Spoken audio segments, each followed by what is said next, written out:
Do not allow your frustrations, your problems, your hurts, and any awful feeling that you have right now or today to rob your joy, to remove you from doing the mission of God. Always remember this, that God has already planted a very beautiful mission in your life.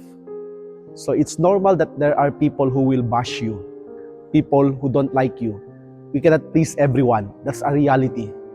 If you are in a state right now of having this, if there are people who don't like you, just face them, but never retaliate or take revenge against them.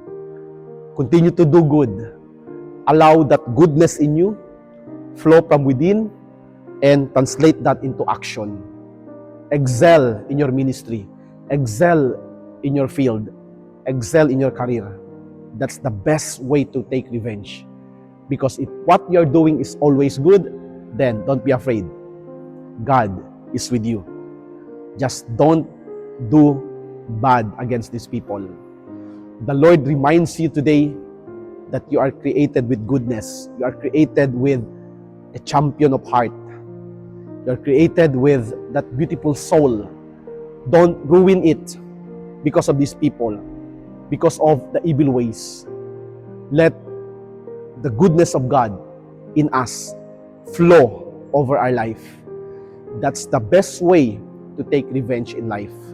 That's the best way to deal with your frustrations, problems, and any concerns that you have right now. Use this. Use this to inspire yourself.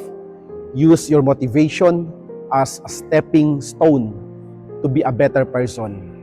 God has provided us with a lot of inspirations every day. He is even using our frustrations, problems, hurts, and pains to transform us into a better person.